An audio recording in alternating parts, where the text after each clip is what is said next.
While brushing his teeth one day, Hoyeol is shocked to discover a startling change. He is transformed into the character he created for a game a decade ago. Unlike others who have awoken, he experiences profound differences within himself. With the temperament ingrained in his character, he finds regular employment intolerable, opting instead to become a player.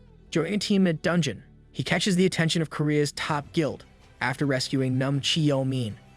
Realizing he is the last remaining demon hunter, he embarks on a perilous quest to confront the emerging demons and stop them from their evil deeds. Hoyeol, a 27-year-old man, is startled when he looks into the mirror and finds that his reflection doesn't match his own appearance. He's baffled and unable to recognize himself. Suddenly, a blue panel appears before him, revealing that he is Granfell Claude Arpius Romeo, the successor of a prestigious clan. The panel also discloses his class as a demon hunter and his level as 55. Shaken by this revelation, Hoyeol sits down and tries to calm his nerves with a cup of tea. He realizes that he is transformed into a character he created 12 years ago when he was just a second-year middle school student. His mind is flooded with memories of his adolescence when he created the character. He reminisces about the popular game of that era, the Arcana Continent, a virtual reality MMORPG teeming with dragons and mythical creatures.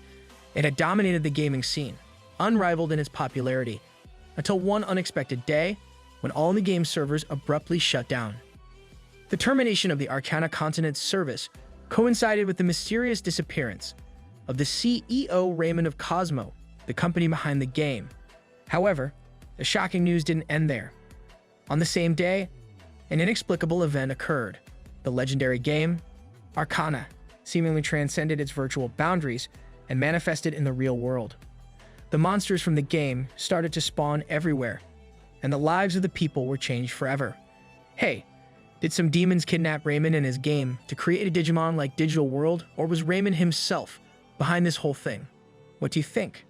Just as everyone has lost all hope of the survival of humanity, certain individuals successfully melded with their in-game avatars. These individuals earned the esteemed title of players, leveraging their honed skills and attributes from the game. They valiantly battled the onslaught of monsters, thus staving off the extinction of humanity. Revered as heroes, the players became beacons of hope in dark times. Hoyeol followed these developments closely through the news, harboring a deep-seated desire to join the ranks. However, he soon acknowledged the improbability of achieving the same level of fame as the top players, even if he were to awaken his latent powers. You cannot blame the guy who does not want to become a hero after watching a superhero show. Hoyeol fondly recalls moments from his past when his father expressed regret over their financial limitations, unable to fulfill his gaming aspirations. Purchasing a VR lodging machine was financially daunting, costing tens of millions of won, and even renting one would demand hundreds of thousands monthly. Despite the possibility that his father could have afforded the games in better times, his business bankruptcy changed everything.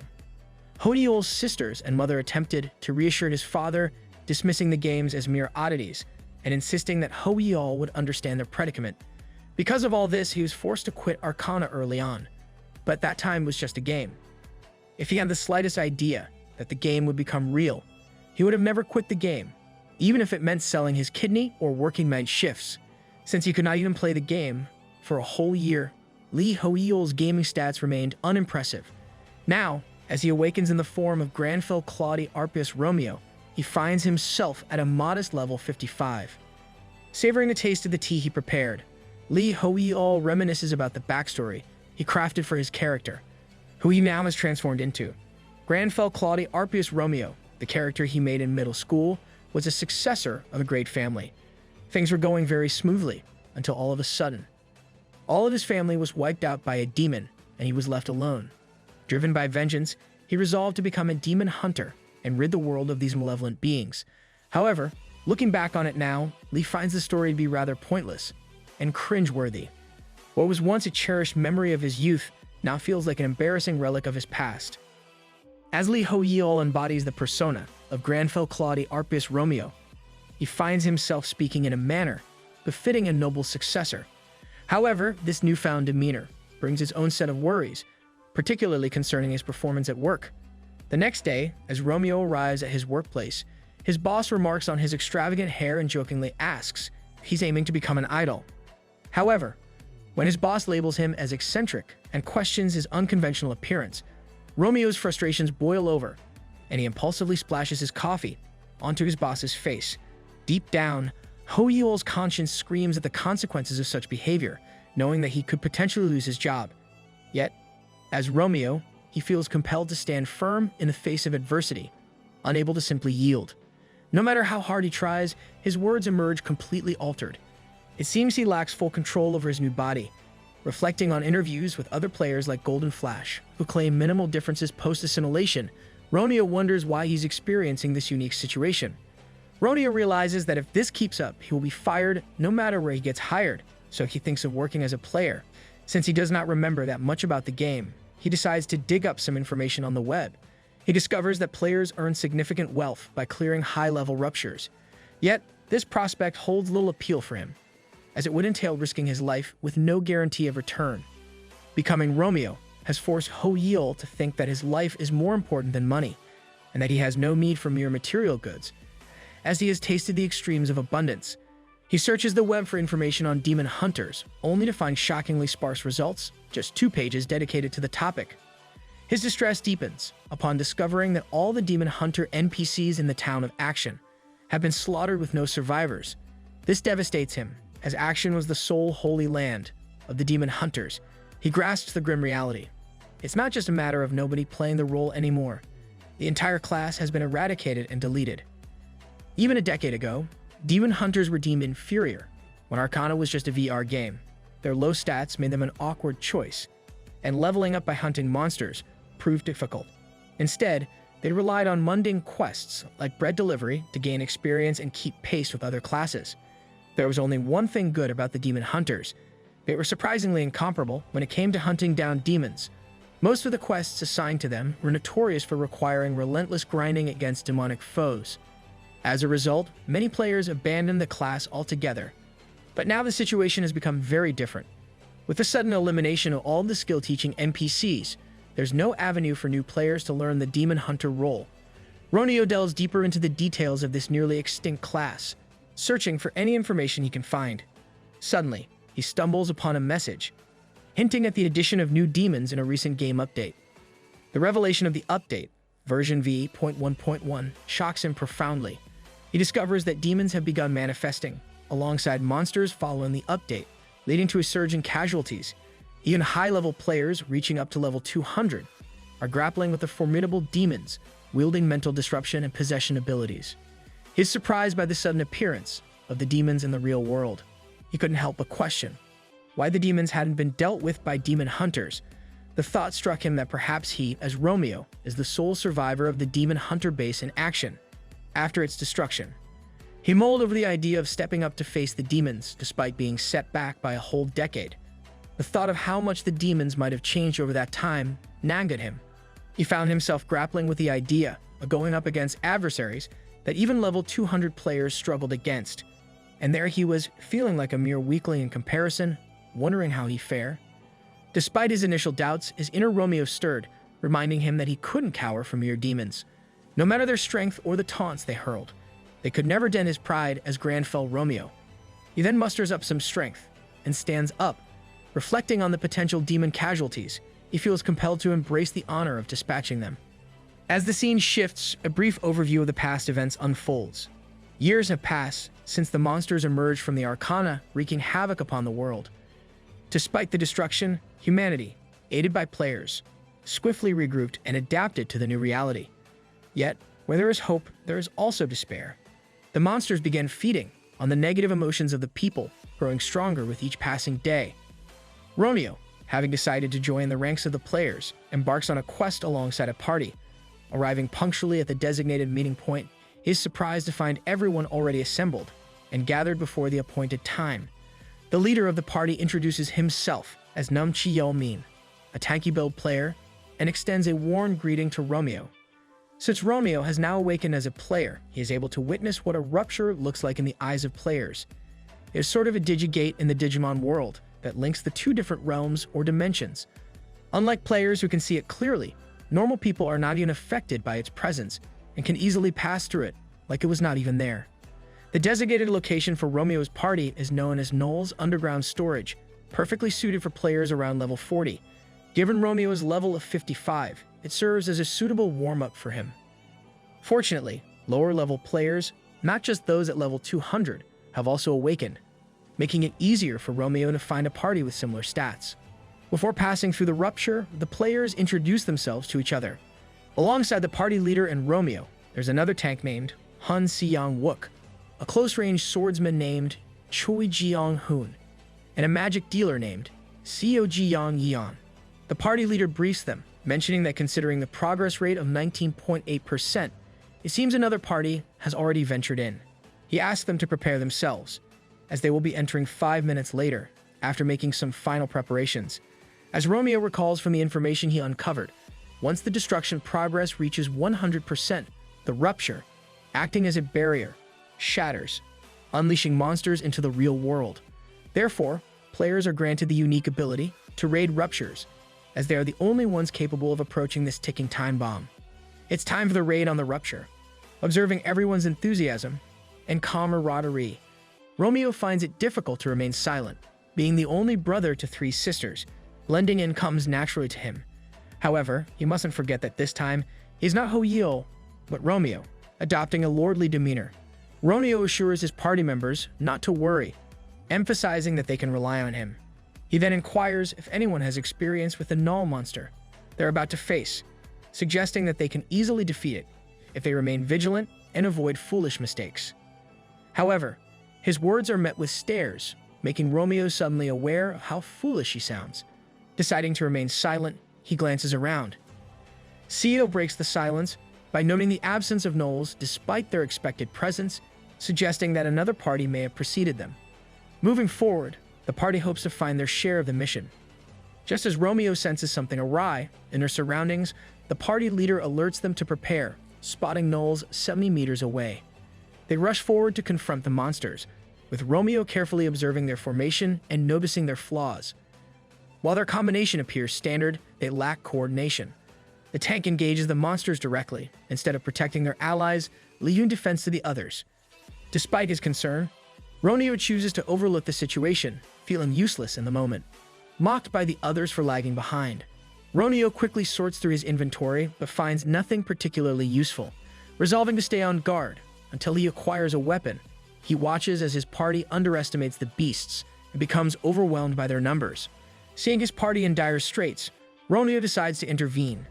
Grabbing a bow from his inventory, he easily incapacitates a beast, saving a party member.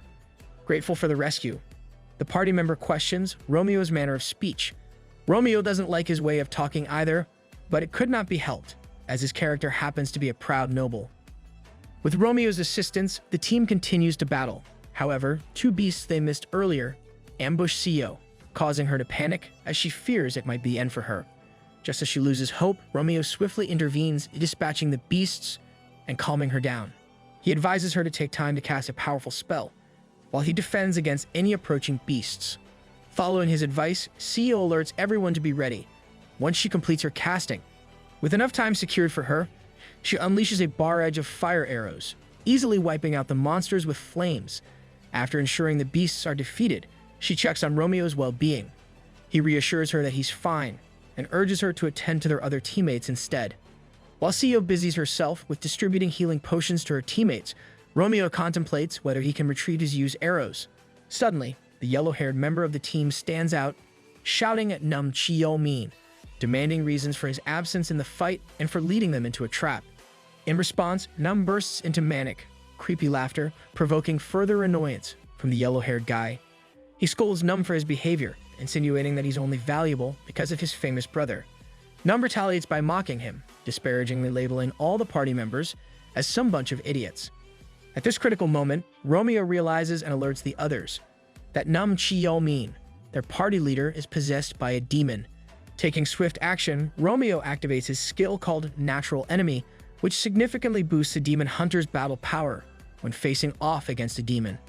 As panic spreads among the others, they refuse to believe Romeo's revelation about Nam Cheolmin being possessed by a demon.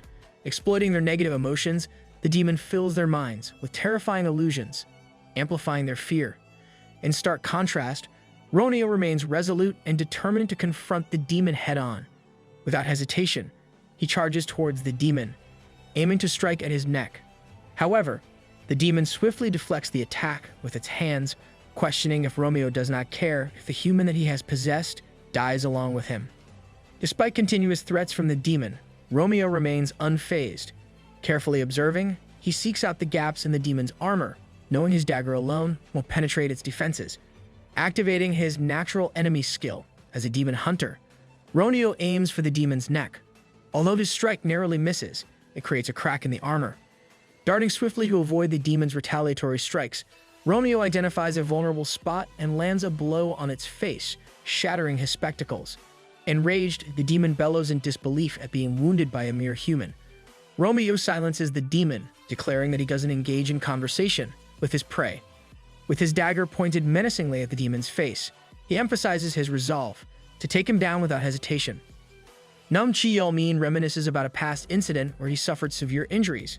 After venturing into a rupture, his brother warned him against such dangerous ventures, advising him to avoid them altogether.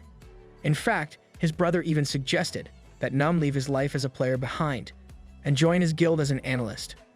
However, Nam couldn't bring himself to accept this path. He refused to be seen as a failure.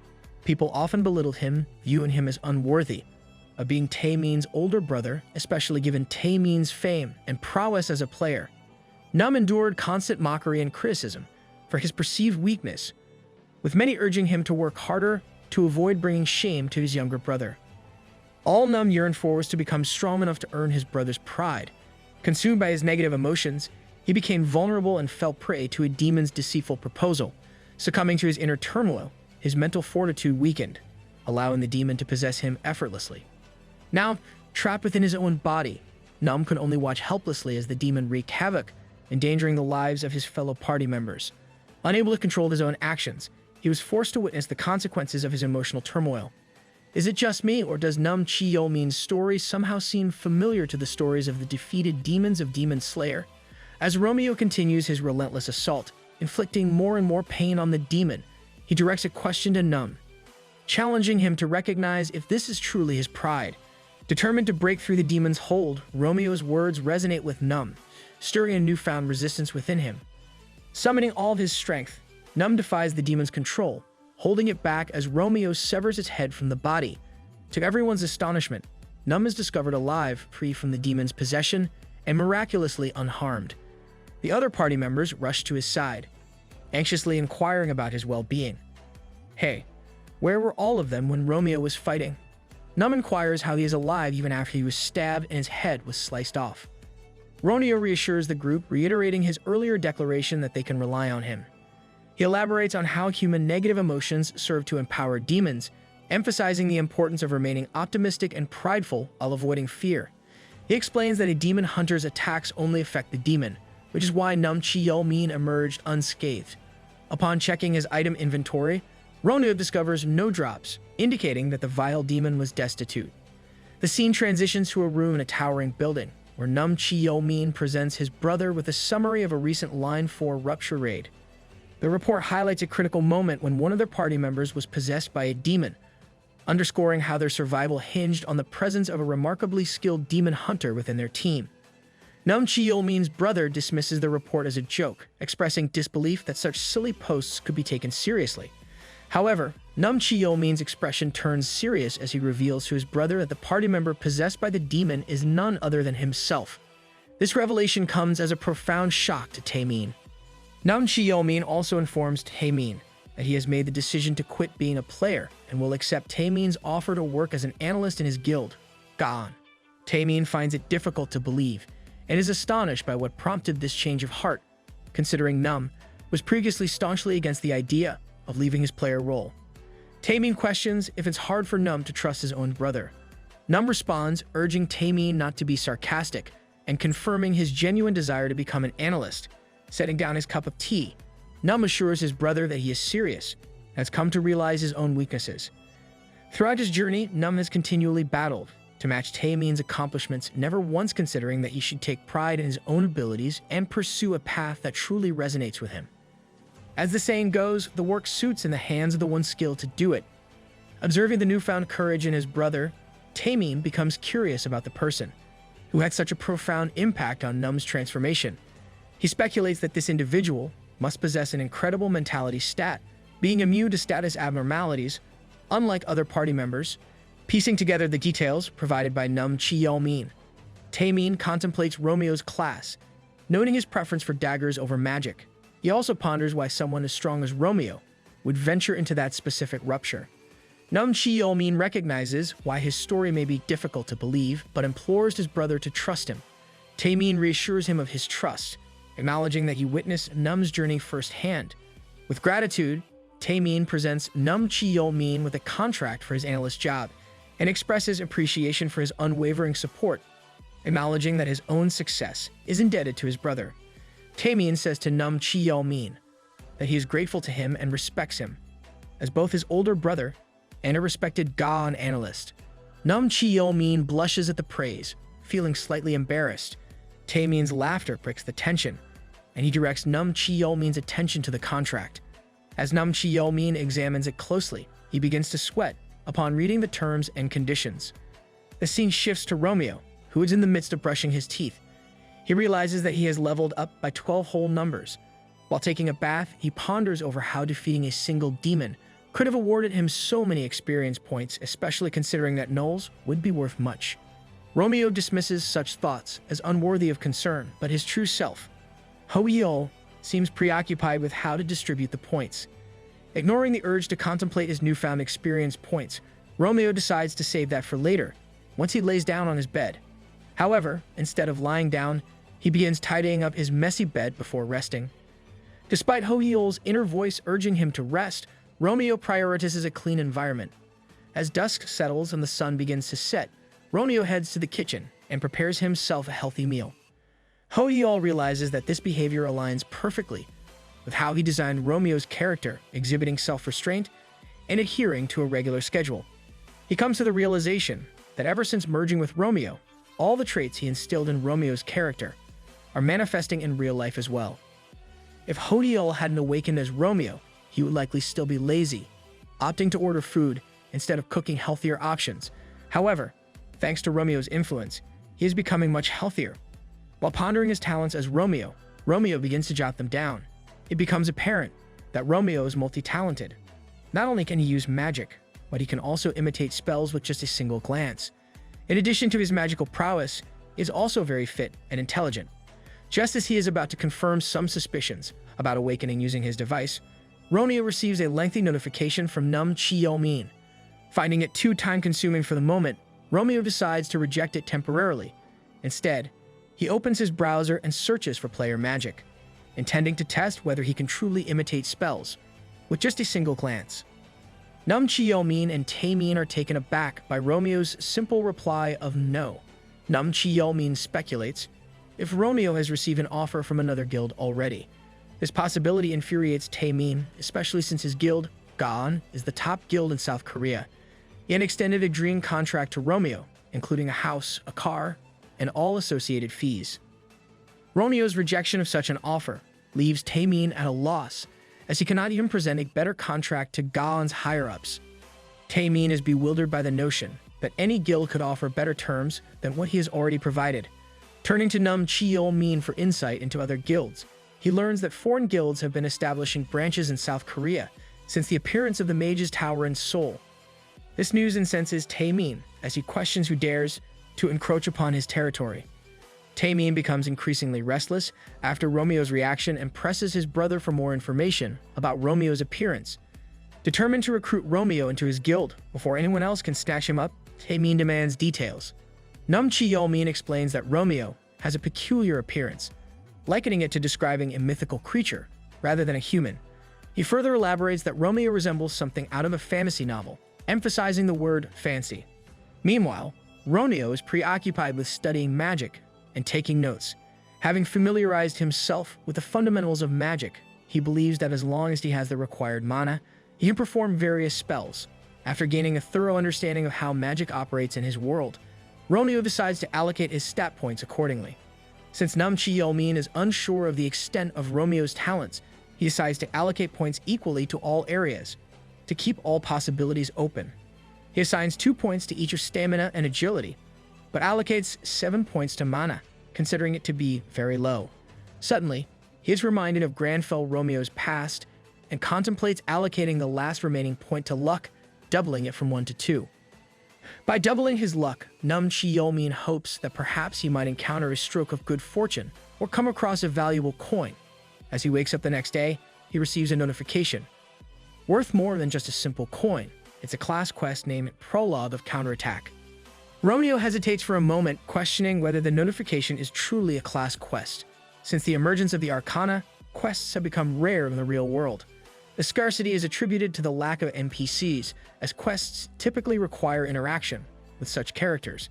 Conducting a web search, Romeo discovers that even ordinary quests are considered significant, making the receipt of a class quest even more noteworthy. Although the quest notification appears mundane at first glance, Romeo recalls that class quests are far from ordinary. He recalls news stories of players boasting after receiving a class quest. It dawns on him that a class quest is bestowed upon only one person. Within the same class, those who receive such quests instantly gain worldwide fame. Romeo ponders why a player like himself, with a modest level of just 67, would be chosen for such a prestigious quest. After careful consideration, he arrives at the conclusion that he may indeed be the last remaining demon hunter. Otherwise, it would make little sense for him to receive such a quest. Reflecting on his memories from 10 years ago, he recalls his visit to the action base. From a distance, the base appeared imposing and grand, but the reality was far more shocking. He remembers the day he and other players were admitted, greeted by an NPC training instructor, who instructed them to embark on a kilometer-long uphill climb to reach the location of their admission ceremony. Attending the welcome ceremony at the action base was contingent upon completing an exceptionally challenging quest. Romeo recalls that all other quests were of a similar nature, endless repetitions of grueling and seemingly pointless tasks. Each task demanded tremendous effort and determination, testing the limits of the player's abilities. Probably the reason Demon Hunter was the least chosen class. After all the players reached the summit, the NPC training instructor revealed the accommodation where they would be staying. However, to their disappointment, he informed them that the facilities were inadequate for their needs. Right after reaching the summit, the NPC training instructor directed them to head back down to the cafeteria, which they had just left. This exemplified the nature of the quests. First, a pointless ascent, followed by a return, without accomplishing anything. It was a frustrating cycle of effort and disappointment, leaving the players questioning the purpose of their tasks at the action base. Seems like an army training facility to me. Won't you agree? Moreover, all the NPC did was yell at them, and nothing else. Despite the seemingly worthless and pointless nature of the training at action base, Romeo acknowledges that it did contribute to making him stronger. He snaps out of his reverie and opens the quest notification, only to be left stunned by its contents. Meanwhile, the scene shifts to the Anti-Arcana United Korean branch, a facility established to mitigate and control the chaos stemming from the Arcana's impact on the world. To ensure smooth operations, the facility recruited employees who had played significant roles in the development of the Arcana. In response to the Arcana update affecting the real world, these employees were tasked with gathering information related to the update and analyzing it for the benefit of players. Most of the workers at the Anti-Arcana United branch are consistently overworked due to the unpredictable nature of the Arcana. Many find themselves staying past 8 o'clock, dreading the possibility of new rupture updates. If such updates occur, they must quickly analyze them and share the information with players, as failing to do so could endanger not only the players' lives, but also the world as a whole. Two workers at the branch discuss the origins of the frequent updates, suspecting CEO Raymond, who was once a kid prodigy, to be behind them. Just as they anticipate a new update, one suddenly appears, shocking them both. The news spreads rapidly throughout the entire branch. One worker is seen rushing to write a notice of resignation, while others quickly switch off their phones, knowing that reporters will incessantly call for information. The shock of receiving an update is compounded by the content of the update itself. While previous updates were challenging enough, this one seems insurmountable. A new rupture has appeared, featuring a final boss named Count Ascura, a demon at level 430. Alongside him, a host of new demon monsters have been introduced, including blooded bandits, beasts, Count Ascura soldiers, knights, and even his devotees at level 390. The magnitude of the threat posed by this update leaves the workers at the branch stunned and apprehensive. The main problem lies in the fact that even the highest ranked player is only at level 403. From their collective experience, the workers understand that clearing the rupture would be incredibly difficult, even if a group of top-ranked players combine their strengths. Tackling this new rupture would require mobilizing the entire guild, if not the entire association. Although they could potentially seek assistance from the NPCs in the Mage Tower, the issue arises from the fact that these NPCs are programmed to remain inactive unless the tower itself is threatened. It seems that the update is designed to leave them feeling powerless, merely spectators to the impending disaster. The workers grow increasingly anxious, realizing that if the players fail, the rupture could breach, unleashing monsters into the real world. All they can do now is hope for a miracle. The scene shifts back to Romeo, who is engrossed in completing his special class quest. However, to his disappointment, the quest turns out to be nothing more than rigorous training and exercise. Hey, this training quest is the same as from the solo level, is it not? After completing 3 out of the 4 goals for the day, he sits on a bench on the road to catch his breath. Romeo's whole body trembles with exertion as he questions whether such intense training is safe for his health. Fear gnaws at him, whispering of the possibility of death from such strenuous workouts.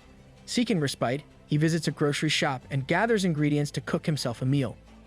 Upon returning home, he prepares a sandwich, though its appearance is far from perfect, with its contents spilling haphazardly. Nevertheless, he takes solace in the fact that he has completed his quest for the day. Were it not for the pride of Grandfell Romeo driving him forward, he might have given up already.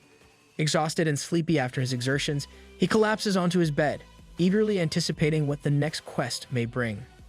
As Romeo wakes up to yet another repeat quest, his frustration reaches its peak. Day after day, he is tasked with the same challenge, with no end in sight. A week passes in this monotonous cycle, each day bringing forth another identical quest. He can't help but wonder how much longer he'll be stuck in this rut before receiving a reward worthy of his efforts. He silently hopes that the reward won't be something mundane, like a healthy and fit body. Just as he contemplates the nature of the reward, another notification appears. It informs him that he has been granted 2 stat points in stamina and dexterity as a reward. Initially disappointed by the seemingly modest reward, Romeo's perspective shifts when he realizes the true value of what he has received. Items that raise a single stat point typically cost at least 1,000,001, yet here he is, receiving 4 points at once without even leveling up. The reward seems almost too good to be true, and all of Romeo's frustrations evaporate in an instant. He marvels at the rarity of receiving stat points and hopes to continue receiving such rewards in the future. Lost in daydreams, he overhears a conversation between 2 elderly people while they sort out red chilies. They discuss the recent Thursday update and how most guilds have given up on the new Rupture raid. While brushing his teeth, Romeo delves deeper into research about Count Ascura, who is revealed to be both a demon and a vampire. He ponders how anyone could hope to defeat a monster at such an astronomical level of 430. According to news reports, Count Ascura is deemed the most formidable boss in the entire history of Arcana, further intensifying Romeo's apprehensions about the upcoming challenges. The news reports reveal that most large guilds have opted out of participating in the Rupture raid due to the exceedingly high risks involved. Romeo understands that demons pose the greatest challenge for most people in battle. This is because demons grow stronger with each fight they engage in. Adding to the complexity, demons possess an array of abnormal status effects that they can inflict on their opponents, rendering them helpless. It is widely advised that one must be at least 10 levels higher than a demon they face in order to stand a chance against them. Considering the immense difficulties and his significant level gap, Romeo cannot fathom the idea of confronting such a mythical creature. Just as Romeo hopes to avoid facing such a monstrous challenge, a notification appears, assigning him a quest to defeat a vampire. Given that the only vampire at present is Count Ascura, he may not have any other option. Fear grips him tightly, knowing that for someone as low level as him, it could be a matter of life and death. However, these emotions he now experiences are only as Hoyeol. As Grandfell Romeo, his heartbeat remains calm and steady. He understands that all he desires as Romeo is to seek vengeance for his family. Vengeance for a family who never even existed in the actual world. Romeo, who is now tasked to defeat a foe far beyond his levels, decides to do some research on him. His investigation reveals that Count Ascura is currently located in Russia. Realizing that the vampire-demon hybrid, Count Ascura, is overseas, Romeo determines that his best course of action is to visit the Mage's Tower. The Mage's Tower houses a colossal portal, a grand-scale magic that possesses the ability to instantaneously teleport individuals to any desired location. With this portal at his disposal, traveling to Russia becomes the most feasible option for Romeo. This convenient means of transportation also explains why many large guilds from around the world have established branches in South Korea. Romeo opens an app similar to Uber and contemplates his transportation options. Considering that taking a bus could consume at least an hour and 21 minutes, with numerous transfers along the way, he opts for a taxi instead.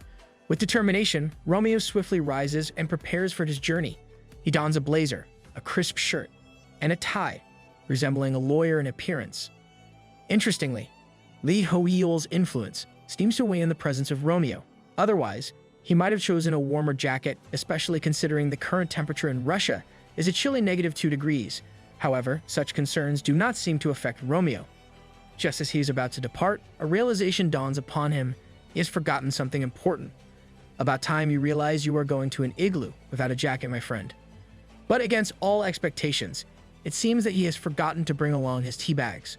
Lee Hoyeol's inner voice berates him for such negligence, questioning how he could overlook something so essential while in his Romeo persona. Meanwhile, at the Mage's Tower, numerous anchors and reporters have gathered, speculating on the potential arrival of esteemed guilds like Gon. They surmise that such guilds might opt for teleportation via the tower instead of traditional air travel. A comment from one reporter highlights the rarity of high-ranking players who utilize portal magic, attributing it to the immense mana consumption involved. Amidst the chatter, Guildmaster Taemin of Gon's guild arrives, immediately besieged by reporters seeking insights into his decision to embark on the upcoming raid, especially in light of other guilds' reluctance to participate. Nam attempts to disperse the reporters, suggesting that interviews can wait until after the mission. However, Taemin delivers a stern and uncompromising speech. He expresses regret over his lack of knowledge about Count Ascura's defeat, stating that his primary motive for arriving early is to outpace his competitors. Taemin refuses to divulge any further information, asserting that if other guilds truly cared about world peace, they would actively engage in the ruptures instead of passively observing. As Taemin concludes his speech, reporters notice the arrival of another prominent guild, the Shining Guild, led by Guild Master Lox, renowned as the world's second-ranked player at level 399. Lox exits his car and opts to navigate the crowd on foot, signaling his readiness for the challenges ahead. One of Lox's guild members remarks on the severity of Taemin's speech, finding it harsh. However, Lox remains indifferent, attributing Taemin's demeanor to anxiety amidst the gathering of numerous guilds at the Mage Tower. As Gon's position diminishes amidst the crowd, Taemin reassures Nam, urging him not to worry and emphasizing the importance of proceeding cautiously, step by step. Taemin praises his brother for his dependability and inquires whether Nam has attempted to contact Romeo again for recruitment. Nam explains that he did try to adjust the terms and conditions to make them more appealing, but he could not proceed as his work was interrupted by the commotion surrounding the new update. Taemin suggests that if Romeo truly possesses significant strength, he will likely appear at the rupture site or perhaps even encounter them at the tower. Meanwhile, the scene shifts to a bus where Romeo is seated, engrossed in his 100th video on magic. It appears that he was broke and could not afford a taxi. Through his studies, Romeo has learned about the 3 levels of magic activation: inspection, mana interference, and manifestation. Lost in thought about these concepts, he unintentionally manifests flame magic on the bus, startling a nearby boy with his unexpected display. The bus driver admonishes Romeo, urging him not to use his skills on board as they could be dangerous.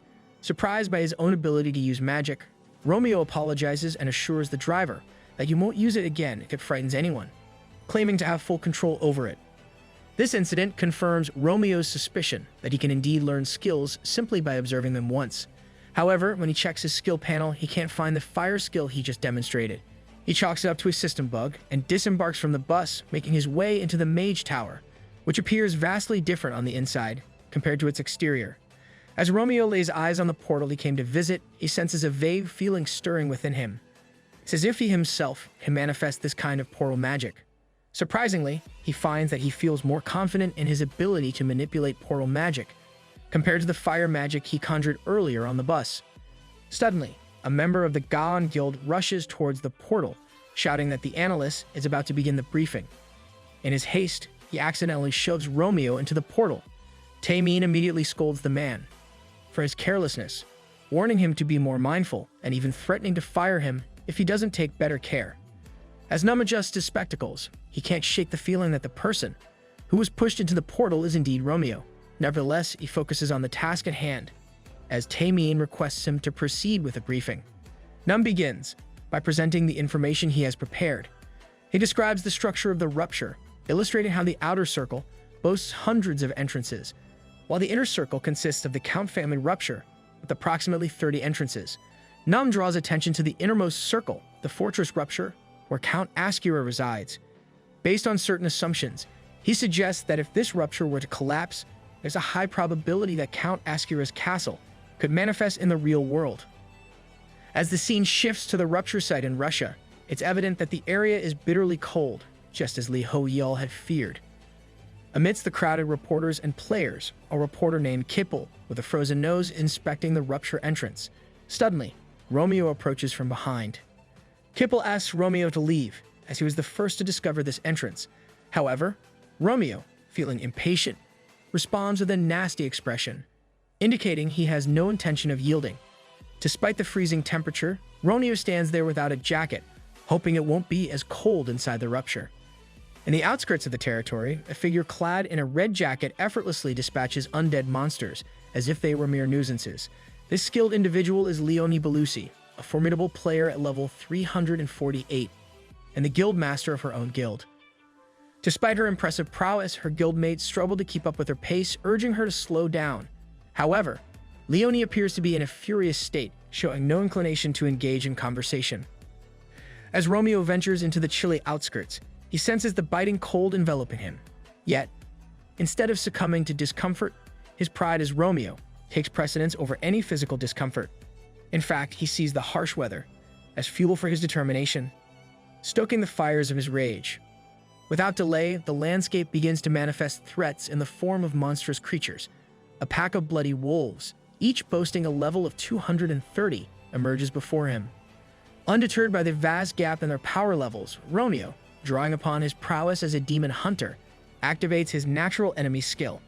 This fortifies his stats, preparing him to face the Count's beasts head-on. With a mixture of confidence and disdain, Romeo taunts the creatures for having chosen the wrong adversary.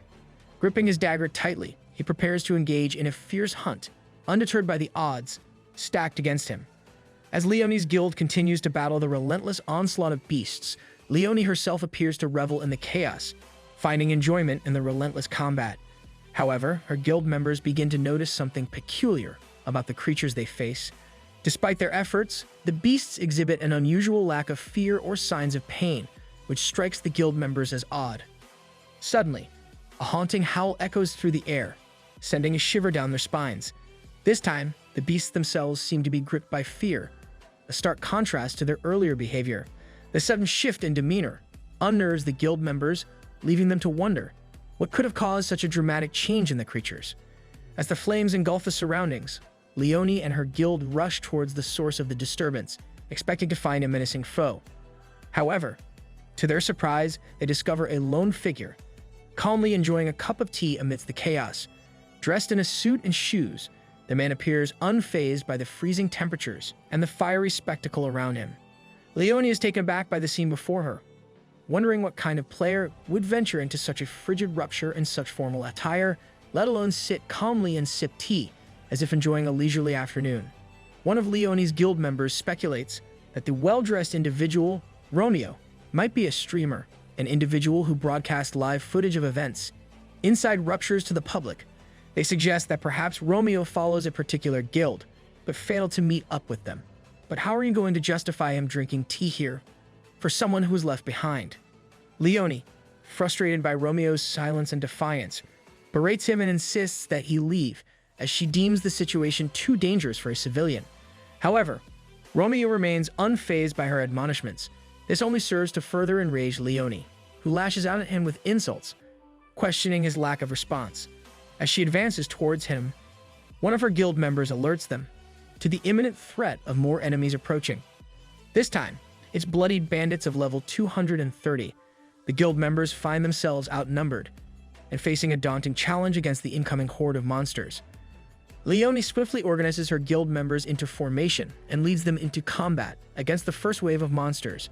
However, their relief is short-lived as a second wave of monsters, armed with crossbows, emerges.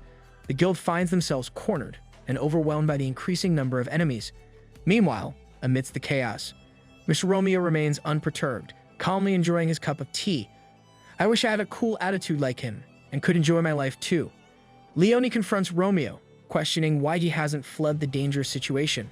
She urges him to run, emphasizing that this is not the time for him to be leisurely enjoying tea or engaging in something as trivial as that. The leading demon commands the others to rain arrows down upon the guild members who find themselves teetering on the edge of death.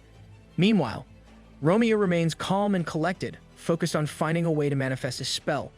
After inspecting and manipulating the mana inside the thermos bottle cap, he realizes that casting a high-tier spell requires an immense amount of mana, potentially enough to render him unconscious if his estimation is incorrect. However, he begins to doubt whether these abilities are truly skills.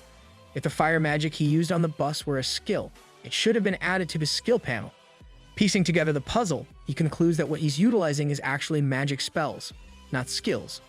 With this revelation, he immediately manifests the magic, transforming the cap into a formidable defensive barrier resembling a giant wall.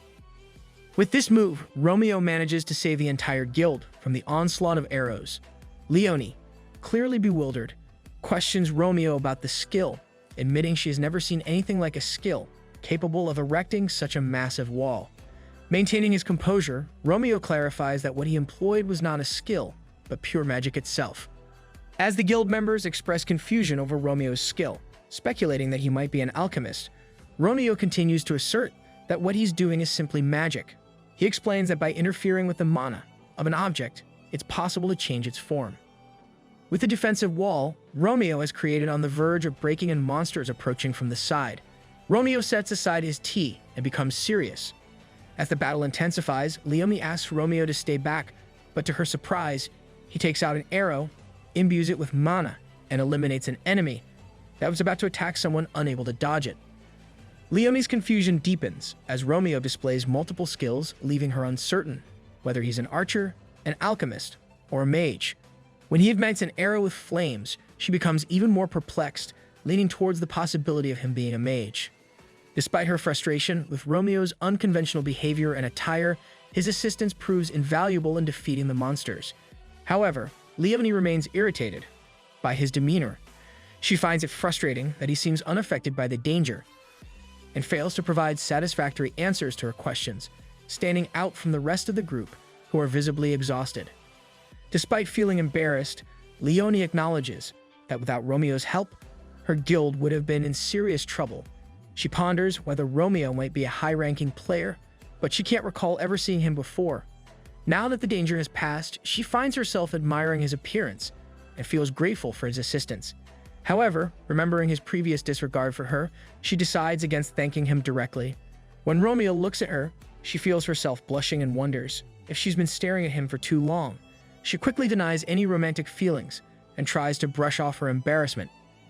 Yet, Romeo's continued gaze causes her cheeks to flush even more, and she wonders if he's suggesting they share a cup of tea. Disappointed by Romeo's response, Leonie's hopes are dashed. She feels like a girl experiencing her first crush, but Romeo's lack of emotional awareness shatters any romantic notions she may have harbored. When he bluntly informs her that he doesn't have enough tea to share, all of her expectations come crashing down. Meanwhile, outside the rupture, drones and reporters are scattered everywhere. They broadcast live, informing the public about the new rupture named the territory's outskirts, which is the first of 3 ruptures added in the update. To progress to the next rupture, all hundreds of the territory outskirts ruptures must be cleared. The reporters emphasize that clearing 30 of these ruptures is necessary to challenge the final boss in the last rupture. They eagerly await news of the top guilds entering the rupture, including the Shining Guild in Gaon, among others. Desperation fills the air as the news reporters eagerly await the first guild to clear an outskirt. Such an accomplishment would undoubtedly bring immense fame to the guild. Inside a tent, the assistant director offers coffee to the director, teasingly likening him to a bat due to the darkness within. The director, content with the darkness in the tent, invites the assistant director inside quickly. To to avoid letting in the snow. He instructs the assistant director to position themselves near the rupture, where the Shining Guild is located, ready to conduct an interview as soon as they emerge. Seeing something on the drone footage, the director hurries ahead of the other news reporters. The reporters jest about the assistant director's urgency, jokingly suggesting he needs to use the bathroom. Suddenly, the director bursts out of the tent, announcing that a rupture has turned blue, indicating it has been cleared. He urges the reporters to hurry and follow the assistant director. Amidst the panic and rush of media coverage, everyone is astonished to find that it's the Berserker Guild that has cleared the rupture, not the expected Shining or Gaon Guild. Even the Shining Guild has only made it halfway through the rupture, adding to the disbelief. The assistant director spots Romeo exiting the rupture alongside the Berserker Guild and approaches him. Intrigued by his presence, he asks Romeo if they can conduct an interview and questions his connection to the Berserker Guild, noting the discrepancy between their European base and Romeo's Korean identity. Romeo ignores all of the assistant director's questions, instead urging him to move aside. With a fearsome expression akin to that of a tiger, the assistant director is thoroughly intimidated and quickly steps aside as Romeo rushes away. "Don't tell me he is going back home to get his jacket." All the news reporters rush towards Leone and ask if they can get a few words. They congratulate the guild for being the first one to clear the rupture and bombard the guild members with tons of questions. Leone declines to comment and suggests that they interview Romeo instead. Despite encouragement from her guild members to speak up, she remains reluctant and insists that she has nothing to say. She vents her frustration by berating Romeo, accusing him of pushing the entire way and clearing the rupture as if he did it all on his own. She demands to know where he has gone. A guild member informs her that Romeo exited first and mentioned he was heading home for a bit. This revelation leaves the guild master feeling confused and speechless. Leone becomes infuriated as she realizes Romeo's absence means missing out on the opportunity for an interview. Despite acknowledging his skills and deciding to let him have it, she shouts in frustration at his ignorance, emphasizing that being the first to clear a rupture is a significant accomplishment. Even if Romeo had good reasons for leaving, he should have waited for the interview. In her eyes, an interview means everything for a guild, capable of changing its value and status. Amidst the chaos, another rupture turns blue. It's revealed that the Gaon Guild has also succeeded in clearing it.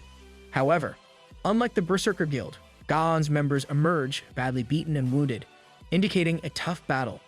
Reporters gather around Gaon and his guild for an interview, congratulating them for securing the second position.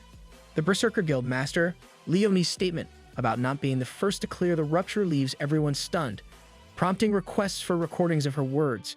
Meanwhile, at the Gaon Guild's base camp, Nam Cheolmin and Taemin are eating ramen while watching the news. Upon hearing Leone's remarks, Nam asks if she truly said that, and Taemin confirms, mentioning that she even gave him a side-eye as she said it. Nam expresses disbelief at Leone's response during her interview, considering that her guild achieved the first clear.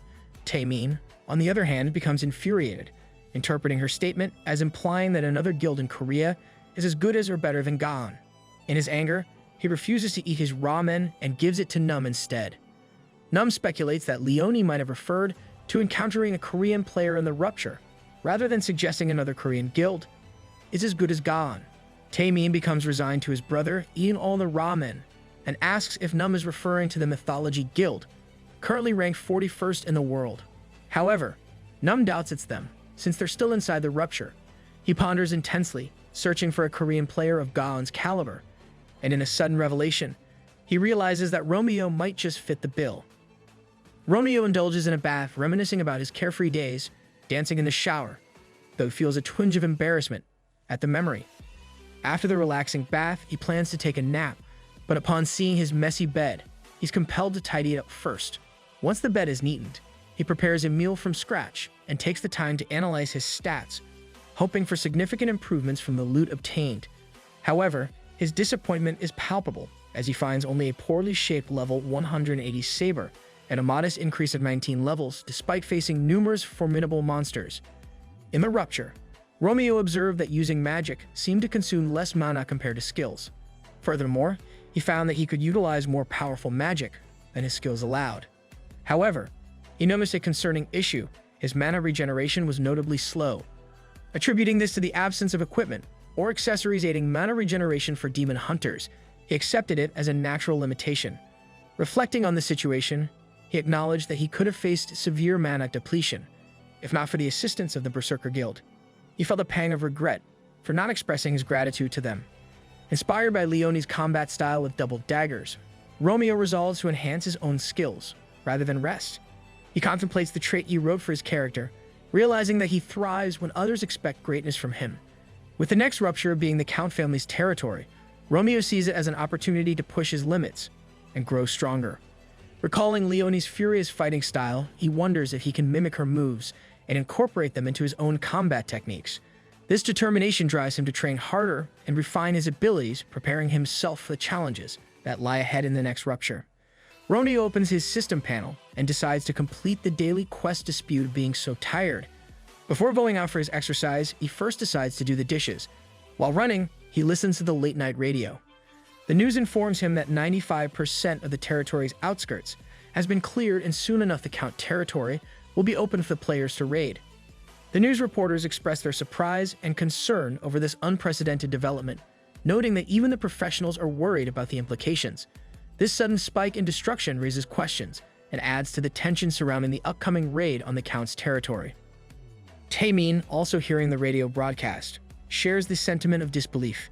Each new development seems to bring another layer of surprise. Nam, attempting to make sense of the situation, speculates that the sudden increase in destruction rate could only occur if the monsters inside the territory became significantly stronger, which shouldn't happen all at once. The director of the news reporters expresses his frustration and demands answers from his team. However, they are left grappling with the same questions, as even the analysts from the top guilds are unable to provide explanations. Recognizing the gravity of the situation, the manager urges his team to work harder, emphasizing that this is not just a matter of the company's performance, but a potential matter of life and death for the world. As Romeo absorbs the alarming news, he's struck by the realization that crucial information about these developments is likely confined to action, the base that was destroyed some time ago. With this understanding, it becomes clear to him that he must act swiftly to prevent potential catastrophe. Drawing from his knowledge as a demon hunter, Romeo pieces together the situation. A vampire like Count Ascura possesses the ability to extend his authority through his blood. By sharing this authority with the monsters inside the territory's outskirts, once they perish, the authority returns to him, strengthening his influence and potentially escalating the threat.